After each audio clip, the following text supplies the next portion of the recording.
तो finally black clover का new chapter का इंतजार खत्म हुआ। जी हाँ, ब्लैक क्लोवर का न्यू चैप्टर आ चुका है और ये चैप्टर भी काफी औसम था। इस चैप्टर में ज्यादातर फोकस रखा गया है यूनो और जेनोन के बैटल पर। तो क्या हुआ इन दोनों के बैटल में? क्या यूनो जेनोन पर भारी पड़ रहा था या फिर जेनोन यूनो पर भारी पड़ रहा था? क्या हुआ इन दोनों के बैटल का, वो जानने के लिए तो आपको ये वीडियो पूरा एंड तक देखना होगा। और हाँ, मैं पहले बता दूं कि इस वीडियो में लेटेस्ट मंगा चैप्टर के स्पॉयलर्स हैं, तो अगर आप में से कोई भी ऐसा बंदा है जिसे स्पॉइलर पसंद नहीं है तो भाई ये वीडियो आपके लिए बिल्कुल भी नहीं है। लेकिन अगर आपको स्पॉइलर से घंटा फर्क नहीं पड़ता मेरी तरह, तो फिर चलिए शुरू करते हैं वीडियो को बिना किसी देरी के। लास्ट चैप्टर में हमने देखा था कि नास्ट और कैप्टन दो लोगों की टीम बनाकर हर एक डार्क ट्राइड के मेंबर से लड़ने के लिए पहुंच चुके थे और चैप्टर खत्म हो गया था। और इस चैप्टर में हमें दिखाया गया है यूनो और लैंग्रिस वर्सेस जेनोन की फाइट। तो चैप्टर की शुरुआत में हम देखते हैं कि यूनो और लैंग्रिस जेनोन से लड़ने के लिए पहुंच चुके हैं, जहां जेनोन उन्हें देखता है और कहता है कि मुझे लगा था कोई रेसिस्टेंस मेंबर यहाँ कैसल में घुस गया होगा, लेकिन वो तुम थे। और यूनो को देखकर वो कहता है कि तुम अभी तक जिंदा हो, मरे नहीं, तुम आखिर मेरे हमले से बच कैसे गए थे?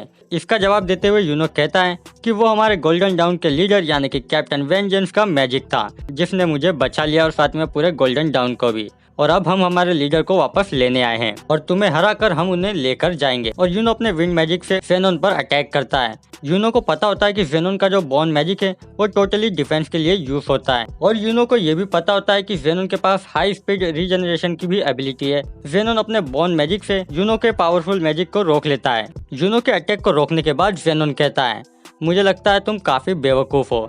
अगर तुम उसी हालत में अपने कंट्री में रहते तो जिंदा बच जाते, लेकिन लगता है तुम्हारे आगे जीने की और कोई तमन्ना नहीं है। इसके बाद जेनोन अपने डेविल फॉर्म में आता है और फिर लैंग्रिस कहता है कि जब मैं मौजूद नहीं था तब तुमने गोल्डन डाउन में काफी तबाही मचाई थी, पर मैं उनमें से नहीं हूँ जो चुपचाप बैठे रहे। और फिर लैंग्रिस जेनोन पर अटैक करता है अपने स्पेशल मैजिक से। लैंग्रिस आर्कएंजल शूट डाउन नाम की स्पेल का यूज करता है और सीधा जेनोन की ओर अटैक करता है, पर जेनोन भी अपने स्पेशल मैजिक का यूज करता है और लैंग्रिस के स्पेशल मैजिक सर्कल्स को क्यूब में कैद कर लेता है। और साथ ही में लैंग्रिस को कहता है कि अगर मैं ना होता तो तुम इस वर्ल्ड के सबसे स्ट्रॉन्गेस्ट स्पेशल मैजिक यूजर होते। इस पर लैंग्रिस कहता है कि मैं कभी भी ऐसे बकबक करने वाले चालाक व्यक्ति से नहीं मिला। और फिर एक और स्पेशल मैजिक स्पेल का यूज करता है जिसका नाम होता है आर्कएंजल एनिहिलेशन। इस स्पेल को देखने के बाद जेनोन कहता है, मैं जानता हूँ तुम्हें यहाँ इसीलिए लाया गया है ताकि तुम मेरे स्पेशल मैजिक को काउंटर कर सको। लेकिन फिर तभी जेनोन भी एक स्पेल का यूज करता है जिसका नाम होता है स्पेशल डोमिनेशन, जिसके यूज करने के बाद जहाँ पर यूनो और लैंग्रिस जेनोन से लड़ रहे थे उस जगह पर पूरी तरीके से एक क्यूब बन जाता है और एक नई स्पेस क्रिएट हो जाती है जो कि जेनोन के कंट्रोल में होती है। जेनोन कहता है कि इस स्पेस के अंदर किसी भी मैजिशियन का मैजिक किसी काम का नहीं होता, वो उसका यूज नहीं कर पाता और तुम दोनों तो बिना किसी तैयारी के यहाँ आए हो। जेनोन आगे लैंग्रिस को कहता है कि जो बंदा एक बार पहले से ही हार गया हो तुम उसके साथ आए हो, बिल्कुल तुम्हारे कैप्टन की तरह तुमने भी एक गलत चॉइस सिलेक्ट की है और तुम्हारे इसी बेकार प्राइड के चलते हुए तुम लोग यहाँ मरोगे क्योंकि तुम लोग मेरे टक्कर के नहीं हो। इसके बाद यूनो बेल को पुकारता है और बेल सामने आती है और बेल उसे देखते ही कहती है, ये रहा वो हड्डियों वाला कमीना, तुम्हारी हिम्मत कैसे ही हमारे साथ पहले वैसा करने की। मैं और यूनो दोनों मिलकर तुम्हें डेफिनेटली हराएंगे। और इसके बाद यूनो और बेल फ्यूज हो जाते हैं और इसके बाद यूनो का नया फॉर्म दिखाया जाता है जिसका नाम होता है स्पिरिट डाइव, स्पिरिट ऑफ बोरियस, अगर मैंने ये गलत ना बोला हो तो। यूनो के इस फॉर्म में आते ही जेनोन यूनो के अंदर से बहुत ही ज्यादा मैजिक महसूस करता है और सोचने लग जाता है कि इसके अंदर से ये अचानक से इतना ज्यादा मैजिक क्यों महसूस हो रहा है और ये कैसी फीलिंग है।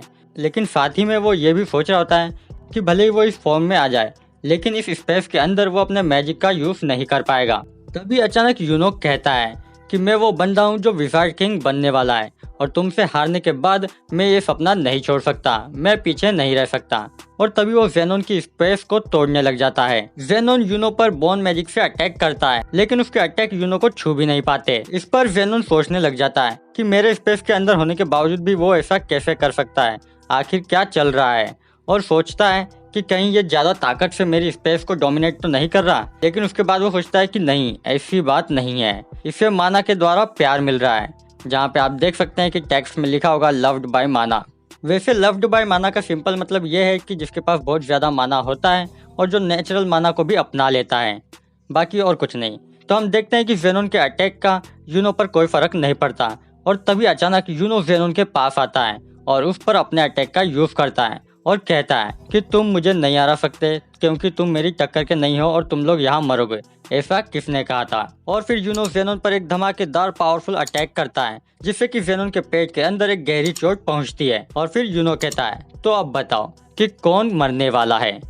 और इसी के साथ ये चैप्टर खत्म हो जाता है। तो गाइस ब्लैक क्लोवर का ये चैप्टर ऑसम तो था ही, क्योंकि यहाँ पर यूनो के लिए एक बहुत ही टर्नओवर पॉइंट हो सकता है कि अब वो जेनोन को हरा सके, क्योंकि यूनो का हमें जो न्यू फॉर्म देखने को मिला है वो शायद से बहुत ही ज्यादा पावरफुल है, क्योंकि ये यूनो के पहले फॉर्म की तरह नहीं है। यूनो का जो पहला फॉर्म था वो काफी अधूरा सा लगता था, क्योंकि यूनो के ऊपर जो पहले क्राउन आया करता था वो अधूरा सा होता था, फुल्ली कंप्लीट नहीं होता था। लेकिन इस न्यू फॉर्म के साथ हम देख सकते हैं कि यूनो का माना बढ़ चुका है, उसकी मैजिक पावर बढ़ चुकी है और साथ ही में उसका जो ऊपर का क्राउन है वो पूरी तरह कंप्लीट हो चुका है। और यूनो के पास एक नई स्टाफ भी आ चुकी है उसके हाथों में, आपने देखा होगा अगर नोटिस किया हो आपने तो उसके हाथ में एक स्टाफ भी है जिससे कि उसने जेनोन पर अटैक किया है। तो अब यूनो की ये न्यू स्पिरिट फॉर्म कितनी पावरफुल है और क्या यूनो अपने इस न्यू फॉर्म के साथ जेनोन को हरा पाएगा? क्या लैंग्रिफ ऐसे ही बस देखता रहेगा? आखिर क्या होने वाला है ब्लैक क्लोवर में आगे, ये तो हमें नेक्स्ट चैप्टर में ही पता चलेगा। लेकिन फिलहाल के लिए बस इतना ही। अगर आपको ये वीडियो अच्छा लगा है तो इसे लाइक जरूर करना, साथ ही में वीडियो को शेयर करना बिल्कुल भी ना भूलें।